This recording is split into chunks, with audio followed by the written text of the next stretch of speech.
पहाड़ों के बीच बसा एक छोटा सा गांव था सूरजपुर।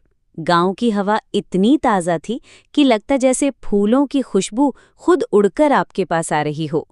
इसी गांव में रहती थी एक नन्ही सी प्यारी लड़की चुटकी। उसकी पहचान उसकी बड़ी बड़ी चमकीली आंखें और कमर तक लंबी मोटी सी चोटी थी। हर रोज वो अपनी चोटी में लाल रिबन बांधती थी। लोग उसे प्यार से चोटी लड़की कहते थे।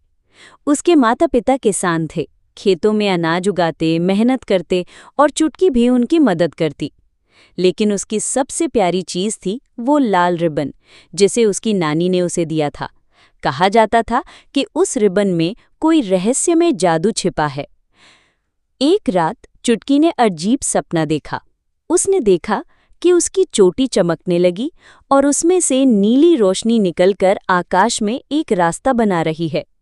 अचानक एक मधुर आवाज आई, चुटकी, तुम्हें जंगल के पार जाना होगा, वहाँ तुम्हारा इंतजार हो रहा है। सुबह उसने माता पिता को सपना सुनाया। वे थोड़ा चिंतित हुए, लेकिन चुटकी के मन में जैसे कोई अजीब खिंचाव था। उसने अपने छोटे बैग में रोटी, पानी और अपनी नानी का लाल रिबन रखा और अकेले ही निकल पड़ी। रास्ता सुनसान था, पेड़ों की शाखाएं हिलकर जैसे फुसफुसा रही हों। तभी उसे एक घायल तोता मिला। चुटकी ने उसे रोटी खिलाई और पानी पिलाया।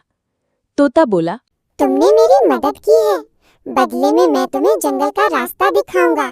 तोता आगे आगे उड़ने लगा और चुटकी उसके पीछे पीछे चली। जंगल के बीचों बीच एक नीली झील थी। उसका पानी इतना साफ था कि उसमें पूरा आसमान दिखाई देता था। अचानक पानी चमक उठा और उसमें से एक सुनहरी मछली निकल आई। मछली बोली, चुटकी, तुम्हारी चोटी में सिर्फ सुंदरता नहीं बल्कि दया और साहस की शक्ति भी है। सही समय पर इसका उपयोग करना, तभी तुम्हारा असली मिशन पूरा होगा। फिर मछली गायब हो गई। पानी की सतह पर एक चमकता नक्शा उभर आया। उसमें जंगल के किनारे बने एक पुराने किले का रास्ता दिख रहा था। किले के दरवाजे पर एक विशाल ताला था। चुटकी ने लाल रिबन ताले पर छुआ और ताला अपने आप खुल गया। अंदर अंधेरा था, लेकिन चुटकी की चोटी से हल्की रोशनी निकल रही थी।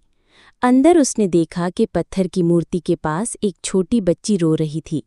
वो बोली, मैं राजकुमारी अनाया हूँ। दुष्ट जादूगर ने मुझे यहाँ कैद कर दिया है।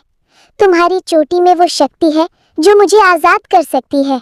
चुटकी ने अपना लाल रिबन राजकुमारी के हाथों में लपेटा। अचानक पूरा किला चमकने लगा। पत्थर की मूर्ति पिघल गई और जादूगर की कैद टूट गई। राजकुमारी आजाद हो गई। उसने चुटकी को गले लगाकर कहा, तुमने सिर्फ मुझे ही नहीं, पूरे राज्य को बचाया है। उसने चुटकी को एक सोने का हार दिया जिसमें लाल पत्थर चमक रहा था। जब चुटकी गांव लौटी तो गांव वालों ने फूलों की बारिश करके उसका स्वागत किया। अब उसकी चोटी सिर्फ सुंदरता की निशानी नहीं रही, बल्कि साहस, दया और सच्चाई की पहचान बन चुकी थी। और हाँ, चुटकी ने उस लाल रिबन को कभी अपने से अलग नहीं किया।